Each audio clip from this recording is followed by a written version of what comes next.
जनहित की आवाज न्यूज चैनल में आपका स्वागत है। केंद्रीय मंत्री श्रीमती मीनाक्षी लेखी ने नई दिल्ली में भाजपा मुख्यालय में एक संवाददाता सम्मेलन को संबोधित किया।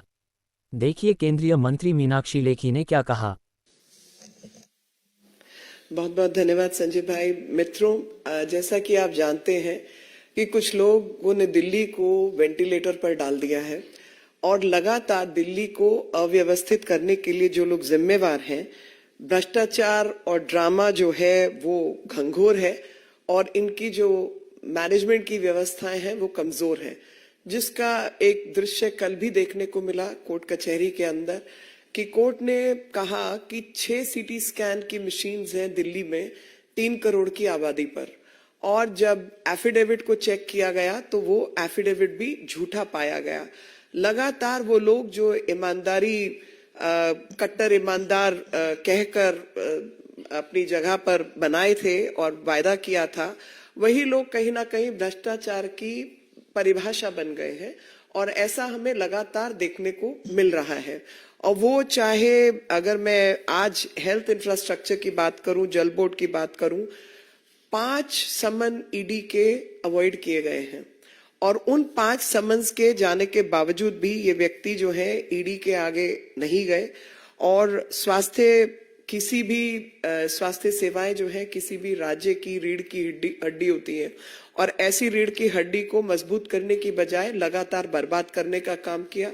अभी तक शराब घोटाले में जहां पर 2000 करोड़ 2500 करोड़ से ज्यादा जो है वो ईडी ने आकलन किया है कि पैसा जो है वो चुराया गया है देश का, अभी उस पर जिक्र चल रहा था और ईडी के समन्स का जवाब नहीं दिया जा रहा था, तो जल बोर्ड के अंदर घोटाला सामने आया, हेल्थ इंफ्रास्ट्रक्चर के अंदर घोटाला सामने आया। और अगर मैं हेल्थ की बात करूं तो नंबर ऑफ बेड्स इन्होंने वायदा किया था 30,000 बेड्स बनाने का, वो कोई बेड सामने नहीं है। इन्होंने वायदा किया था कि इंश्योर करेंगे कि जो इंटरनेशनल स्टैंडर्ड्स हैं 5 बेड प्रति 1000 लोगों के ऊपर, वो 2.5 बेड भी प्रति 1000 लोगों के ऊपर नहीं है।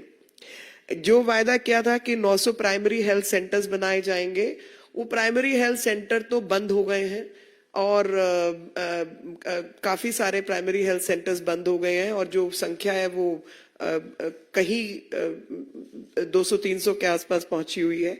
और जो प्राइमरी हेल्थ सेंटर की जगह पर सब हेल्थ सेंटर्स के नाम पे वो मोहल्ला क्लिनिक जो है वो बनाए गए और एक एक जो टिन शेड कहूंगी मैं, जो माचिस की डिब्बियों के बराबर जो इन्होंने पोटा कैबिन बनाए हैं, वो भी 50-50 लाख 40-45 लाख का एक एक खर्चा इन्होंने बताया है। जो सेंट्रलाइज प्रोक्योरमेंट स्कीम थी ड्रग्स की, वो ड्रग के प्रोक्योरमेंट में बात हुई थी पारदर्शिता की, ट्रांसपेरेंसी की, वहां पर सबसे ज्यादा घोटाला जो है वो उसमें पाया गया सीपीए के अंदर और कॉस्ट इफेक्टिव मैनर ऑडिट की रिपोर्ट है, वो भी काम इन्होंने ठीक से नहीं किया है। बजटरी एलोकेशन जो हेल्थ इंफ्रास्ट्रक्चर की है वो भी आप सब जानते हैं कि उसमें भी गड़बड़ है, पर क्योंकि ये मामले अभी कोर्ट कचहरी के आगे हैं, झूठा एफिडेविट इन्होंने फाइल किया है, तो एक नया घोटाला सामने आता है, जल बोर्ड का घोटाला, हेल्थ इंफ्रास्ट्रक्चर का घोटाला। और इनके जो आज ईडी ने काम किया है, जो आप ही लोगों के माध्यम से जो हमारे सामने कुछ डिटेल आई है, उस डिटेल में यही पता चला है कि इनके 2 लोग, जिसमें विभव कुमार और शलभ कुमार, साथ में एनडी गुप्ता जो ट्रेजरर हैं आम आदमी पार्टी के, ऐसे कई लोगों के यहाँ लोकेशंस में दिल्ली जल बोर्ड संबंधित और ईडी संबंधित घोटाले में इनके यहाँ पर रेड्स जो है वो चल रही हैं। और जो पर्सनल सेक्रेटरी हैं वैभव कुमार दिल्ली मुख्यमंत्री के, वही इस मनी लॉन्ड्रिंग केस में इन्वॉल्व हैं। मैं आपके माध्यम से ये बात बताना चाहती हूँ और दिल्ली की जनता को खास तौर पर कि 5 समन आ चुके हैं। 5 समन्स में से एक भी इन्होंने अटेंड नहीं किया है और लगातार झूठ की व्यवस्था इन्होंने कायम की है। और एक ही प्रश्न है कि जब आतिशी मरलेना प्रेस कॉन्फ्रेंस करती हैं, वो तमाम इधर उधर की बात जरूर कर रही हैं, लेकिन ये नहीं बता रही कि अरविंद केजरीवाल ईडी के सम्मन के जवाब में ईडी के सामने कौन सी तारीख को कितने समय पर पेश होने जा रहे हैं। तो आपके माध्यम से मैं ये प्रश्न सीधे तौर पर कर रही हूं कि when are you going to present yourself before the ED. और सीटी स्कैन के बारे में मैंने बताया कि 3 सीटी स्कैन है दिल्ली के 3 करोड़ लोगों के ऊपर। स्कूलों के अंदर टीचर्स नहीं है, अस्पतालों में डॉक्टर्स नहीं है, बेड्स यहाँ पर नहीं है, तो पूरी दिल्ली को वेंटिलेटर पर, व्यवस्था को वेंटिलेटर पर डालने का काम जो है वो केजरीवाल ने किया है। और जो लोग वायदा करके आए थे कि हम सबसे ज्यादा ईमानदार, कट्टर ईमानदारी का वायदा करने वाले लोगों ने आज कट्टर बेईमान लोग कौन होते हैं उसको परिभाषित कर दिया है। अनंत सूत्र, एक तरफ सिविलाइजेशन का, सभ्यता का हम वो बातें करते हैं, लेकिन आम आदमी पार्टी ने ड्रामा, भ्रष्टाचार, झूठ का जो अनंत सूत्र तैयार किया है वो लगातार दिल्ली की जनता और देश की जनता जो है उससे परिचित हो रही है। Friends, I'm here to bring to notice couple of things, that health infrastructure of any state is actually the backbone of a state because people's health is imperative. Considering all the efforts central government is making, Delhi government is falling short of its efforts, and they have put the entire governance model on the ventilator. Delhi's governance model is basically has been put on the ventilator. ED has summoned 5th time the Chief Minister of Delhi, and after his summons, avoiding summons for the 5th time, my straight question is, when a minister like Atishi Marlena comes and holds a press conference and does every other thing, ask questions of all kinds, but refuses to answer as to on which date, at what time, Chief Minister of Delhi, Arvind Kejriwal, is going to present himself before the ED because he is avoiding the summons. There were close to 1,000 primary health centers in Delhi, which have been undermined and have been shut down, have been closed, and only a minuscule number, a few hundred, is left in the city. And only sub-health centers is what you get to see in the form of Mohalla clinic, and each porta cabin's cost has been rated above 40 lakhs, 50 lakhs is what you pay for these matchbox kind of institutions, infrastructure. 45 to 50 plus lakhs is what has been spent. So there is another scam in the offing. While the ED's summon pertained to the issues of liquor scam, where they have tried to drown the entire city in alcohol and liquor. The Delhi excise policy is the biggest scam which one can think of. But while the Chief Minister is avoiding answering the ED summons on the Delhi liquor scam, another scam came to the front, and that scam happened to be the Delhi Jal Board scam. And post Jal Board scam, yesterday only, before the Delhi High Court, they have been found that a false affidavit has been filed in the court of law before the judges. The false affidavit contains some remarks regarding the procurement processes, where the audit report has found the central procurement processes is violative of law, and the drugs which are procured are substandard and are also not in terms of the regulations which need to be obeyed and adhered to. We've also seen the number of beds which Delhi required are less in numbers, and they had promised that they will bring beds up to the international standards. The 3 CT scans for 3 crore people is what Delhi hospitals have in place.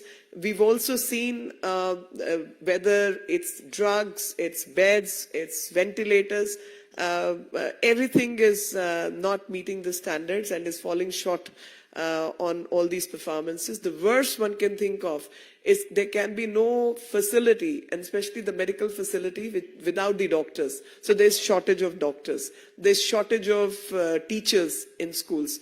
And there are quality professionals missing in the entire infrastructure.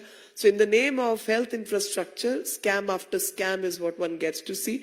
So I can say that ये जो दिल्ली की सरकार है is only bothered about publicity, is only the hunger to get publicity is so huge that they are hungry for publicity. They are hungry to stay in power at any cost. They are hungry and greedy for corruption. But when it comes to doing their job, they are missing in action. So, Vigyapan par zor or Vyavastha kamzor is what one can think of. One can also think that Bhrashtachar or drama jo hai, wo purzor or gangor.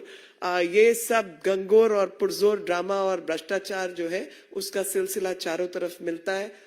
One can always see that every time you ask questions related to law, adherence to law and order, adherence to regulation, one finds that everywhere they are missing in action, and only emphasis has been on the drama, on publicity, on the wrongdoings, and creating so much of ruckus and racketing in the form of scams is what Delhi has witnessed. Any questions, I will welcome. And I must add another line that they are responsible for putting the governance model of Delhi on the ventilator. And that's what Delhi is faced with. Any question? Aishwarya Paliwal, India Today. Meenakshi जी, क्या आपको लगता है कि जिस तरह से अरविंद केजरीवाल समन को नहीं रिप्लाई कर रहे हैं, कोई एक्शन इनके खिलाफ लेना चाहिए? वो तो कोर्ट कचहरी का मामला है, तो कोर्ट है, ईडी है, they are seized of the matter, they will do what they have to और they can. I am not a spokesperson for ED, so I cannot really answer on their behalf. Do you think what he's doing is wrong? Absolutely wrong.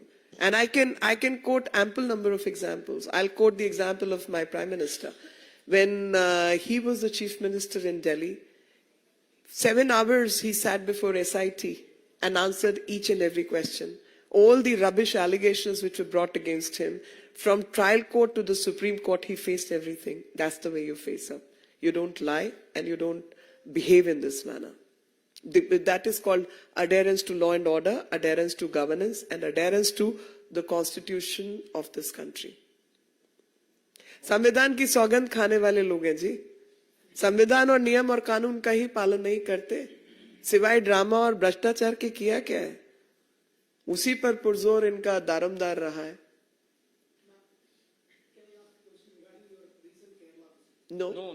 This is a press on this subject. Vineet, TV18. Ma'am, अगर हम बात करें जिस तरह से उत्तराखंड में UCC को लाया जा रहा है, मैम कैसे देखती है उसे? क्योंकि महिलाओं को अधिकार देने की बात जो है वो लगातार हो रही है. प्रधानमंत्री नरेंद्र मोदी ने भी कल अपने भाषण में महिलाओं के अधिकार की बात की. ये मेरे आज की प्रेस से संबंधित नहीं है, लेकिन क्योंकि मेरा परम विषय रहा है तो इसलिए मैं इसका स्वागत करती हूँ. और यूनिफॉर्म सिविल कोड तो भारत की कोई भी महिला जो है वो इसका स्वागत ही करेगी. साधारण सी बात है कि जनहित की आवाज न्यूज चैनल को देखने के लिए आप सभी का धन्यवाद. संपादक लोकेश झा. Phone number 8222903098.